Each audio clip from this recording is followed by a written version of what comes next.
Welcome all to Off the Cuff with Namrita.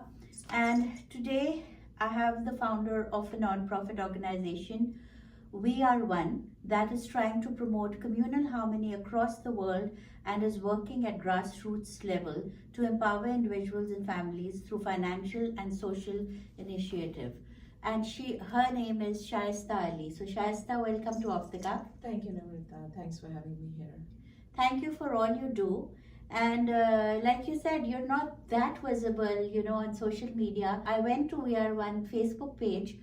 So let's just do go and check out the work they are doing. You're doing massive work in India, and congratulations to the entire team. Thank you. So, but before I ask you about your organization, a little bit about yourself and your roots, because when you tend to give to the community, it has to come from somewhere within you. So a little bit about your journey. I was lucky to have grown up in Hyderabad, India, and I was 16 when I left for America. Okay. But my heart has been still there. And the way I grew up was celebrating Eid, Diwali, and Christmas. And my mom never taught us that. She basically said we are all one, we are human family. And I don't know, from a very early age I found happiness in giving. So I remember my mom would say, I would run and give when the beggars come to the house, I would give the garam roti. And I still remember as a 5-year-old, the look on their face made me happy. So basically, I don't know if it's something we are born with or it's something in us. I heal myself by healing others, and it gives me a high. It makes me happy, and that's how it started. And when you're in India, you see so much poverty around you, be it your servants or be it your relatives or people around you. And I saw my mom helping them. Even if she had little, she gave them a bit from her share. So I guess it was just a learned trait. Most of us Indians are like that. I feel we are very generous, we're giving, and I'm one of them.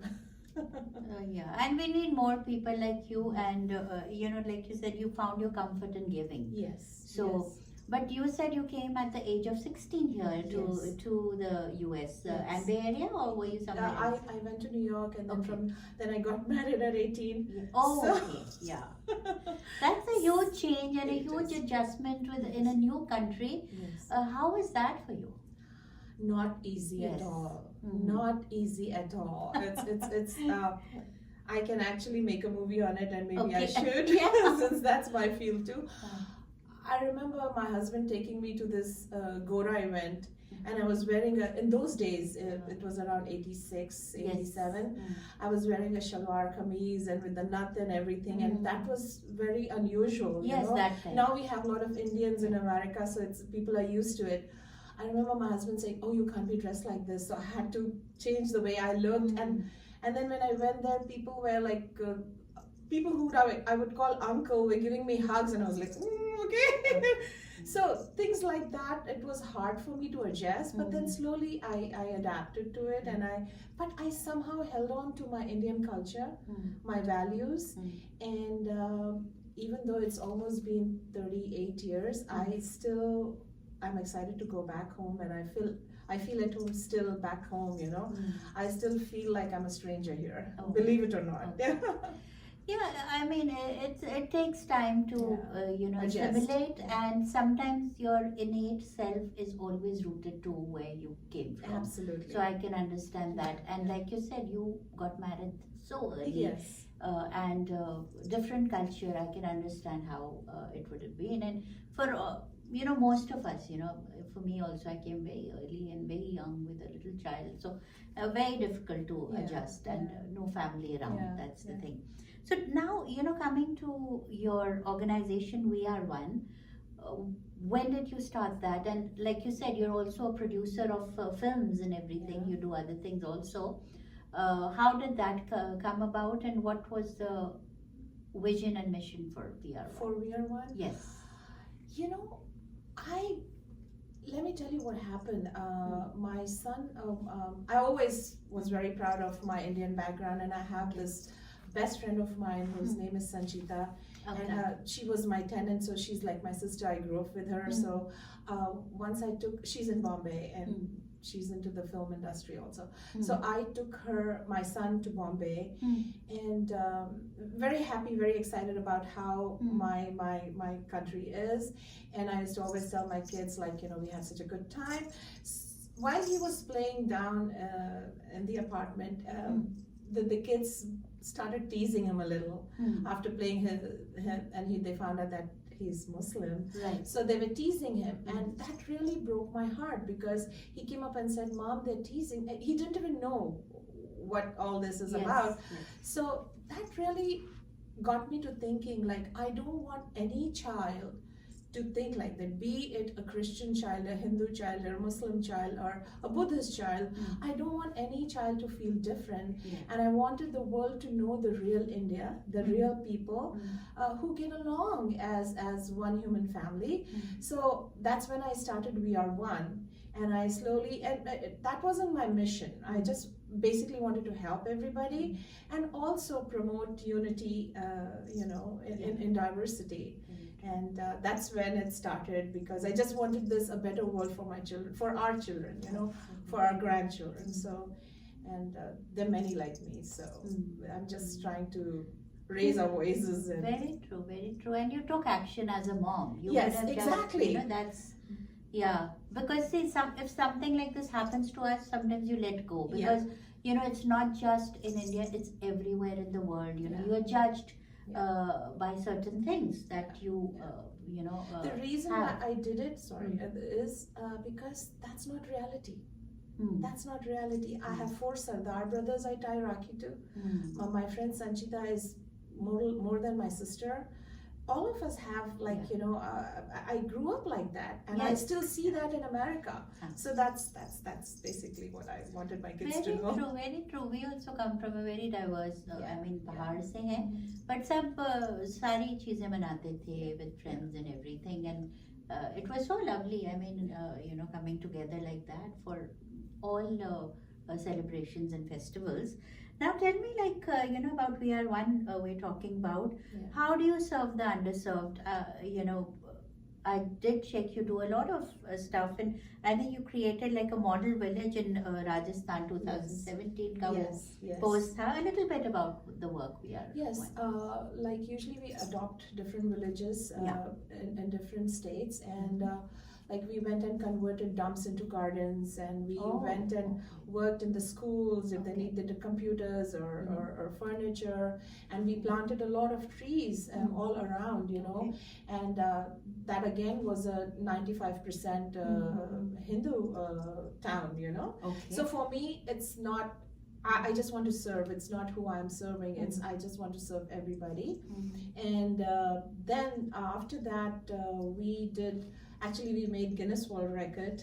Yes, I read that. So you can talk about that also. Yeah, so that was done with my friend Geeta Bora, and so it was maximum awareness on menstrual hygiene, and we published a book, Moon Time, and so that made the Guinness World Record for us. That was just before COVID. And right now what I do is we have started opening free computer classes, free sewing classes for the underprivileged. If it's free, the girls especially will come, because the parents would like to spend for the male child and not for the girl child. So so that's what we've been doing. And then one more thing we do is buy small homes. It's called Rehen Ka Ghar in Hyderabad. What is it like? You give the owner, say, 10 lakhs, and you don't have to pay rent. And then if you're done, you have a 2-year contract, and then they return your money and you stay rent free. So they get a loan interest free, and the person can stay for free. So that's something we do, so people can save some money saving on the rents, So that's amazing. That's amazing. So when did you start this organization? It's been, I think it was around 2008. Oh, so it's been a while. It's been a while. So any impactful stories? I know you've done a lot, or one story that you can share that impacted somebody's life. That's been happening. Okay, let me tell you this. I'm Yeah. very impressed by that. I used to go to Hyderabad and stay at Taj Krishna most of the time. Okay. And there was this driver who would drive me everywhere. And he saw me working in the villages and stuff. And I usually went and paid fees for the underprivileged, Okay. went and looked for schools and paid fees. So he said, Madam, I have 3 children too, So he was struggling to make ends meet, and they were like maybe 8, 10, 12. Right. And so he said, one day, can you come to my home, just have some tea? So I love going to people homes when I'm invited.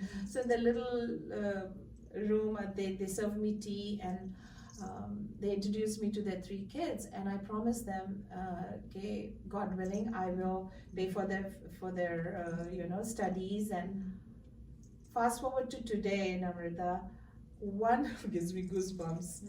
One child is an engineer. Wow. He is in New Jersey now. The other child is doing MBA, and one is still studying to be aeronautic something. Okay. All 3, and during COVID, that driver passed away. So that gives me, and there's so many such stories by just helping them to study and teaching them to fish. So that's one thing that always. That must give you so much. It just makes me feel happy. Yes, yes, yes, I know. Yeah, So. like you're saying, you're healing yourself by giving. Absolutely, it's such a So high. I can understand Such that. a high. Yes, yes. So how how are you getting funding for VR1 through donations? How do you raise funds, and how do you raise awareness around people here? I, by the grace of God, I don't raise funds. Oh. I just use all my money. Wow. And I think this is all the universe giving me, because I remember I used to work $10 an hour when I started in America. And even then I always prayed, like, I wanted our Creator to give me enough so I can give back. I still remember as a young person, and so today with my business and all, I'm So wonderful. lucky enough to do that. So I don't have any. So that's why I don't promote much. Yes. I'm happy in my own. But the only reason I'd like to promote is to show that how beautiful India is, how beautiful human family is, and how fantastic it is to just love and feed the love wolf in you, not the bad wolf, and one day hopefully there'll be peace on earth by just this little No. Every drop in the ocean counts, and you are doing so much in. You're showing your generosity towards so many underprivileged and changing and impacting so many lives, which is truly, truly inspirational. Because when I talked to you, you said that Namrita, all I have to talk about is harmony, peace, and love. Yes. So I said, okay, we have 20 minutes. Yeah. So I can see that in you, your will to give and give freely. Yes. So thank you for what you're doing. Thank you. But I do urge people to look into Shaista Ali on Facebook and VR1 and see how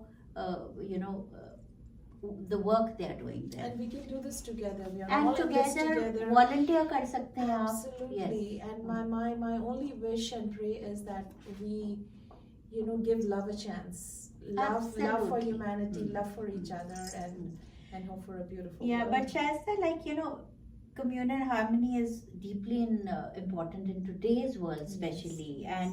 And there's fires of hatred being stoked by so many, and I don't want to get into the political side of it. So how are you spreading like you're saying, you're doing this work, message of peace and harmony? And do you think, can religion be a source of calming for people instead of a division? I don't bring religion in what I do. Okay. I just bring love, and I think every religion teaches love. Absolutely. When I go out to give, I don't see if that person is a Hindu or a Muslim, and I just in return ask them to love. Even the people from my community, I always tell them, most of the religions were spread with love, peace and unity. So it's basically political, and I don't even want to get into that. It's when you start loving, and my mom used to always say, put yourself in their shoes, you know, chahe wo aapka dushman bhi ho. And I understand, even the people who hate me, I understand why they do what they do, because you know, it's okay, it's their journey, and they don't. What I try to do is, if somebody comes and has negative things to say about me or my religion, I sit and talk to them with a lot of love and explain to them my side of the story.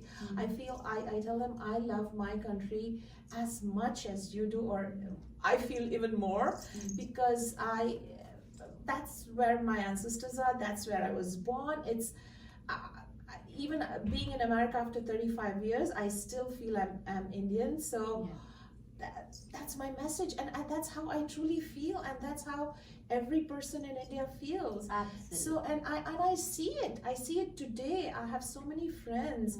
I go to pujas, they come for Eid, and you'll see on my Facebook also I'm doing that all the time, and it's not a act.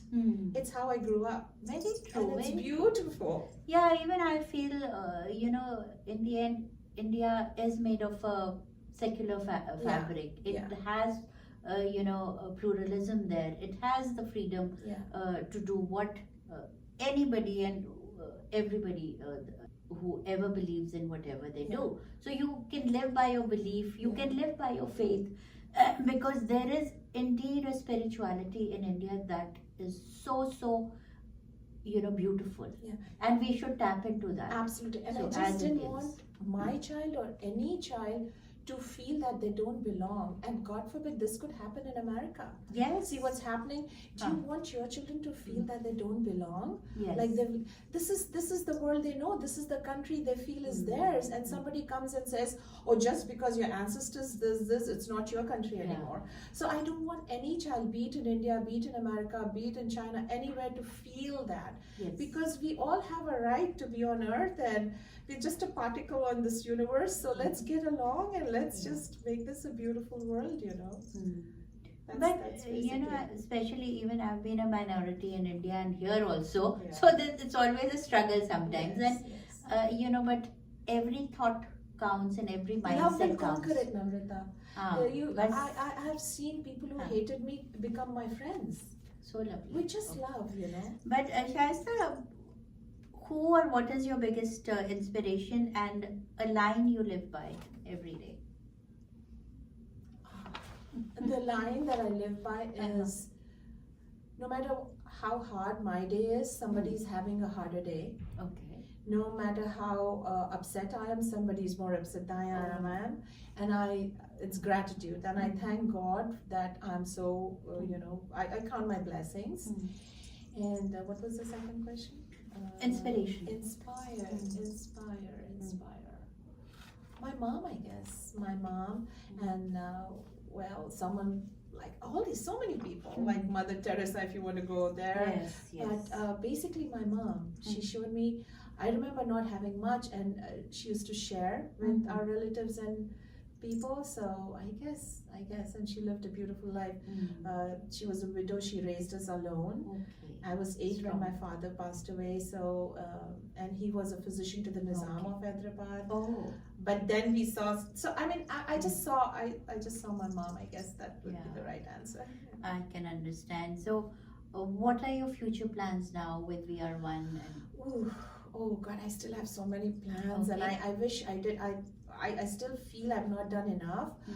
My future plan is, there's one thing I'm thinking is to make a community center where we have like a synagogue, a church, a mandir, a masjid in a community center, and we all, I mean, this is my vision, this is my hope, this is my prayer, that we all come together in harmony and get along with each other. So that's something I want to do. And one more thing I really want to do is bring the orphanage and the senior centers together, because that's one project I'm seriously working on. So the seniors will be grandparents to the orphans. They need each other, you know. So those are the two projects in my future that I'm hoping I can do. That is lovely, Thank and you. all the best for that. And there are so many interreligious prayer meetings that happen here also, Yes. and there, I think most of the people are for Peace coming and- together, yeah, peace yeah, and yeah. unity and diversity. Absolutely. I have to say, Yes. it is all about we've lived in the most biggest democracies. I'll say one is an emerging power, and another is a dominant superpower, and they so whenever you're running a country, or with so many people of different faiths and backgrounds, there is bound to be Absolutely. differences, and in the end you have to put your faith in humanity and obviously leadership, but let's see. Yeah, and learn to forgive. Learn to forgive and understand. I was just telling my son the other day, like, we as a family don't get along with our siblings or our relatives sometimes. Yes. And how do we expect the whole world to get along with so many differences and so many religions? So we have to understand that we are human, and that's normal, and learn to forgive and forget. And So what I learned from you is that change begins from yourself. your heart. Yeah. Yes, from within. Shaista, it was so lovely talking to you. Thank you. Time ka ekdam pata nahi chala. We were saying, okay, how, Thank and you so much. I am so glad that you could come on Off the Cuff. My pleasure to be talking to Thank you. Namrita. Listeners, all I'll say is that it takes courage to talk about communal harmony in today's times. It takes an open heart to find beauty in small things. And I read somewhere that harmony makes small things grow. Lack of it makes great things decay. So, find that little space in your heart for peace, love, and harmony. Thank you so much, and thank you for joining. Thank you. Thank you, Shaista. Take care and be well. Thank you.